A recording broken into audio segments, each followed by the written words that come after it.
Hello everyone, welcome to Chanakya IAS academy. आज हम लोग डिस्कस करेंगे टॉपिक ग्लोबल वार्मिंग को लेकर के। इसका मेन एम्फेसिस हमारा क्यों हुआ अभी, क्योंकि जो हमारा एवरेज जो टेम्परेचर है हमारा वर्ल्ड का, वो हमारा 1850 से 1900 के पीरियड्स के हिसाब से अभी हमारा 1.1 डिग्री सेल्सियस, हमारा 1.1 डिग्री सेल्सियस वर्ल्ड टेम्परेचर जो है एवरेज, वो हमारा इंक्रीज कर गया है। और ये ऐसा नहीं है कि ये यूनिफॉर्म ही रहेगा हमेशा, कभी बढ़ सकता है, कभी घटता भी है। अब मेन ग्लोबल वार्मिंग है क्या हमारा, जब हमारा जो CO2 का कंटेंट है या फिर ऐसा पॉल्यूटेंट जो हमारे एटमॉस्फेयर में रहता है और जो सनरेज और सोलर रेडिएशन आ रहा है उसको वो ट्रैप करके रख ले रहा है, जिससे जो क्या हो रहा है, हमारा जो अर्थ है उसका जो हमारा एवरेज टेम्परेचर है वो अगर हमारा हीट हो जा रहा है, वो अगर हमारा इंक्रीज हो रहा है, तो उस कारण से हमारा ग्लोबल वार्मिंग हो जाता है। वार्मिंग मतलब हो गया गर्म, और ग्लोबल मतलब अक्रॉस द ग्लोब हो रहा है हमारा, तो वो हो जाता है हमारा ग्लोबल वार्मिंग। अब ऐसा कौन कौन सा है हमारा, जैसे CO2 हो गया हमारा, कार्बन डाइऑक्साइड हो गया हमारा, नाइट्रस ऑक्साइड हो गया हमारा, फिर उसके बाद नाइट्रस ऑक्साइड हो गया हमारा, फिर हो गया हमारा वाटर वेपर, वाटर वेपर हो गया हमारा, मीथेन, ये सारा है हमारा, ये सब इसे हम लोग बोलते हैं ग्रीन हाउस गैसेज। ये सारा हमारा बहुत ही इंपॉर्टेंट रोल प्ले करता है, हमारा ग्रीन हाउस गैसेज है ये, तो जो टेम्परेचर है हमारा उसे इंक्रीज करने में।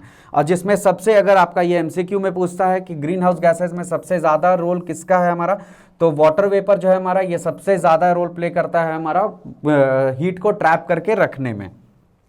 तो ये हो गया हमारा in general green house gases के बारे में, ग्लोबल वार्मिंग के बारे में, सॉरी।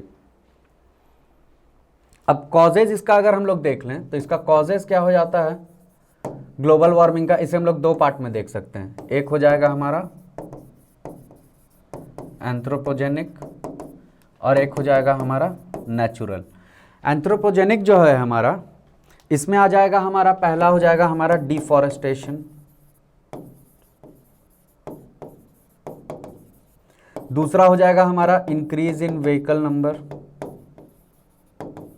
व्हीकल्स अगर हमारे इंक्रीज कर रहे हैं तो वो हो जाएगा हमारा, और तीसरा हो जाएगा हमारा emission of green house gases. तो ये अगर आप लोग देखेंगे तो एंथ्रोपोजेनिक में मेनली कौन कौन सा फैक्टर आ रहा है हमारा, जो भी हमारा मैन इंड्यूस्ड फैक्टर्स है, ये कि डिफॉरेस्टेशन भी हम लोग इंसान ही करता है, व्हीकल हम ही लोग चला रहे हैं, ग्रीन हाउस गैसेस का एमिशन हो रहा है हमारा, जैसे AC हम लोग यूज कर रहे हैं अभी गर्मी के टाइम पे, तो उस कारण से हमारा क्लोरोफ्लोरोकार्बन जो है हमारा वो ज्यादा हो रहा है हमारा। तो ये हो गया हमारा एंथ्रोपोजेनिक। नेचुरल कॉज में क्या हो जाएगा हमारा, इसमें हो जाएगा हमारा सोलर स्पॉट हो जाएगा हमारा, पहला कॉज हो जाएगा। तीसरा हो जाएगा हमारा वॉल्केनिक इरप्शन हो जाएगा हमारा दूसरा। तीसरा हो जाएगा फिर हमारा, तीसरा हो जाएगा हमारा फॉरेस्ट फायर। फॉरेस्ट फायर बहुत बार नेचुरली भी होता है कि जंगल में पत्ता गिरा एकदम सूखा हुआ है और बहुत ज़्यादा धूप आ रहा है, उस कारण से हो जाता है, कोई छोटा सा स्पार्क भी हो गया उस कारण से फॉरेस्ट फायर हो जाता है हमारा। चौथा हो जाएगा हमारा ओशन करंट। ओशन करंट हो जाएगा हमारा, जैसे बहुत, जब विंड बहुत ही तेज़ी से ओशन के ऊपर में फ्लो कर रहा है, तो अगर वार्म विंड है हमारा तो वो क्या करेगा, ओशन करंट, ओशन जो है हमारा उसको वो गर्म करते जाएगा, तो ओशन करंट से भी हो जाता है हमारा ग्रीन हाउस ग्लोबल वार्मिंग। तो ये हो गया इन जनरल हमारा कॉजेज, दो पार्ट में हम लोग इसको डिवाइड कर सकते हैं। अब हम लोग अगर PPT पे आएँ तो इस पर क्या है हमारा, इसमें बता रहा भाई आपको कि ग्लोबल वार्मिंग का मेन रीजंस क्या क्या है। तो डिफरेंट रीजन्स के कारण and also at different time of the year global warming जो है हमारा, इसका कहना है कि अगर ये ग्लोब है हमारा, ये हो गया आपका नॉर्थ पोल, यहाँ है नॉर्थ पोल, यहाँ पे है आपका साउथ पोल, ये हो गया आपका इक्वेटर, ये हो गया आपका ट्रॉपिक ऑफ कैंसर, ये है आपका ट्रॉपिक ऑफ कैप्रिकॉन। तो बोल रहा है कि जो हमारा डिफरेंट रीजन्स है हमारा, सपोज इस रीजन का हो गया, तो इस रीजन में जो भी हमारा इफेक्ट होगा ग्लोबल वार्मिंग का, वो हो सकता है इस रीजन से कम हो या इस रीजन में ज़्यादा हो, इस रीजन में कम हो। ये है इसका टेम्परेचर राइज जो है हमारा, temperature rise over land is much higher than ocean. जो हमारा लैंड है, सपोज ये लैंड है हमारा और ये है हमारा ओशन, ये है हमारा ओशन और ये है हमारा लैंड। तो लैंड का जो टेम्परेचर राइज हो रहा है वो बहुत ज़्यादा हो रहा है हमारा कंपैरेटिवली ओशन में हमारा कम हो रहा है, क्योंकि जो हमारा हीटिंग इफेक्ट हुआ हमारा वो लैंड पे हमारा ज़्यादा जल्दी हो जाता है, और जल्दी लैंड जो है हमारा ये बहुत जल्दी गर्म हो जाता है, क्योंकि जो हीट कैपेसिटी हो गया हमारा, सैंड है, मड है, क्ले है, बहुत सारा चीज़ है, तो हीटिंग जो कैपेसिटी होता है वो बहुत कम होता है, तो लैंड हमारा बहुत जल्दी गर्म हो जाता है। बशर्ते ओशन जो है इसमें पूरा पानी है हमारा, तो ओशन जो है हमारा ये बहुत ही धीरे धीरे गर्म होता है, तो इसीलिए ये है हमारा कि लैंड बहुत जल्दी गर्म हो जाता है और बहुत जल्दी ठंडा भी हो जाता है, लेकिन ओशन जो है हमारा ये एक ज़्यादा टाइम लेता है हमारा गर्म होने में, और उसी तरीके से फिर ठंडे होने में भी बहुत टाइम लेता है ये। तो ये हो गया हमारा कि टेम्परेचर राइज जो लैंड में है हमारा ये बहुत ज़्यादा है हमारा बशर्ते ओशन के, क्योंकि ये बहुत जल्दी जल्दी गर्म हो जाता है। फिर अगर इंडियन सब कॉन्टिनेंट पे अगर देखा गया मिनिस्ट्री ऑफ अर्थ साइंस के द्वारा 2020 में, तो कहा गया कि जो एनुअल मीन टेम्परेचर है हमारा ये हमारा 1900 से के बाद से कितना बड़ा है हमारा, तो सिर्फ 0.7 डिग्री हमारा इंक्रीज किया है, जो कि हमारा जो पेरिस एग्रीमेंट हुआ था, पेरिस एग्रीमेंट में कहा गया था वर्ल्ड वाइड कि 2 डिग्री सेल्सियस से ज़्यादा हम लोग को इंक्रीज नहीं होने देना चाहिए। पेरिस एग्रीमेंट 2016 में कहा गया था कि 2 डिग्री से ज़्यादा हमें ग्लोबल वार्मिंग जो गर्म हो रहा है धरती हमारा, वो 2 डिग्री से ज़्यादा नहीं होना चाहिए, और कोशिश करना चाहिए कि ये 1.5 डिग्री सेल्सियस ही रहे, बस उससे ज़्यादा ना हो। मैक्सिमम 2 डिग्री था, लेकिन 1.5 डिग्री तक हम लोग कंसिडर कर सकते थे। तो इंडिया में क्या है हमारा, इंडिया में बहुत कम है हमारा, सिर्फ 0.7 डिग्री सेल्सियस गया है हमारा। फिर अगर हम लोग फैक्टर्स की बात करें जो टेम्परेचर पे, factors affecting mean temperature rise जो है हमारा, उस पर कैसे कैसे फैक्टर हमारा डिपेंड करता है, तो ये हो गया हमारा एल्टीट्यूड। पहला एल्टीट्यूड मतलब हो गया हमारा हाइट, तो पहला रीजन एल्टीट्यूड हो गया हमारा, एल्टीट्यूड हो गया हमारा हाइट। तो जितना ज़्यादा हाइट रहता है हमारा, जैसे जो हमारा पोलर रीजन है, ये अगर हमारा ग्लोब है तो ये हो गया हमारा जो पोलर रीजन है हमारा, पोलर रीजन में हमारा क्या हो रहा है कि हीटिंग इफेक्ट जो हो रहा है वो ज़्यादा हो रहा है हमारा। और जो हमारा inter governmental panel for climate change है हमारा IPCC, इसने कहा है कि जो पोलर साइड में है हमारा आर्कटिक रीजन में, उस रीजन पे हमारा ट्वाइस वो गर्म हो चुका है, मतलब पहले जितना होता था उससे ज़्यादा वहाँ पे भी टेम्परेचर जो है हमारा, सपोज पहले अगर 1 डिग्री था तो अब वहाँ पे 2 डिग्री हो गया है। तो टेम्परेचर का जो इफेक्ट है हमारा ये एल्टीट्यूड के एल्टीट्यूड के बहाने भी टेम्परेचर जो चेंज है हमारा ये एल्टीट्यूड से भी हमारा डिफर कर रहा है। दूसरा है हमारा एल्बिडो इफेक्ट। एल्बिडो इफेक्ट क्या होता है हमारा, ये सबसे मैक्सिमम होता है हमारा आइस में। एल्बिडो इफेक्ट हुआ हमारा कि अगर रे यहाँ पे आ रहा है किसी भी ऑब्जेक्ट पे, तो वो जितना ज़्यादा परसेंटेज वो उसको रिफ्लेक्ट बैक कर दे रहा है बशर्ते एब्जॉर्ब करने के, वो होता है हमारा अल्बीडो। तो आइस में सबसे ज़्यादा अल्बीडो है, वो सबसे ज़्यादा अगर ये आपका एक आइस ब्लॉक है तो इस पर जितना रे आ रहा है वो मैक्सिमम रे यहाँ से वो रिफ्लेक्ट कर दे रहा है, एब्जॉर्ब बहुत ही कम करता है। इसलिए आप देखेंगे कि धूप में अगर आपका जो आइस स्लैग है हमारा वो रखा हुआ है तो वो जल्दी नहीं पिघलता है, तो वो क्योंकि उसका एल्बिडो जो है हमारा वो ज़्यादा है।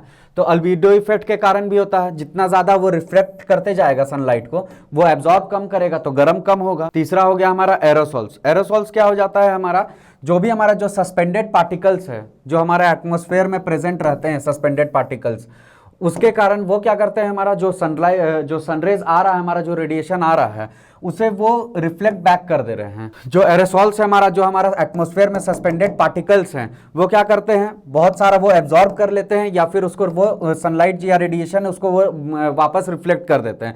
उस कारण से जो सराउंडिंग में हमारा जो अगर कोई भी चीज़ एब्जॉर्ब करेगा हीट तब ना उसका इफेक्ट होगा। तो ये लोग जब एब्जॉर्ब ही नहीं कर रहे हैं, उसे अगर रिफ्लेक्ट कर दे रहे हैं, तो उस कारण से क्या होता है कि जो सराउंडिंग में हमारा जो टेम्परेचर चेंज है वो नहीं होता है, वो यूनिफॉर्म रह जाता है। उसके बाद है हमारा higher warming over land than ocean. ये तो हम लोगों ने अभी डिस्कस किया कि अगर ये आपका लैंड है, ये आपका ओशन है, तो यहाँ पे क्या हो रहा है हमारा, ये बहुत जल्दी गर्म हो जा रहा है। तो जब गर्म हो जा रहा है तो टेम्परेचर डिफरेंस आएगा ही, टेम्परेचर चेंज होगा ही, उसका इफेक्ट हमें पड़ेगा ही।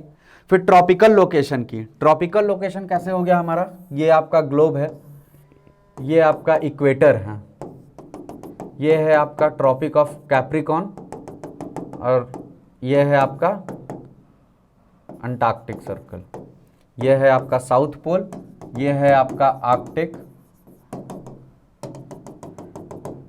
ये है आपका ट्रॉपिक ऑफ कैंसर। ट्रॉपिकल की लोकेशन तो हम लोग सब जानते हैं कि जो हमारा इंडिया है वो हमारा ये ट्रॉपिक की लोकेशन में, अगर हमारा जो भी जो ट्रॉपिकल एरिया है हमारा, ये इक्वेटर है हमारा, तो इस बीच का जो एरिया हो गया,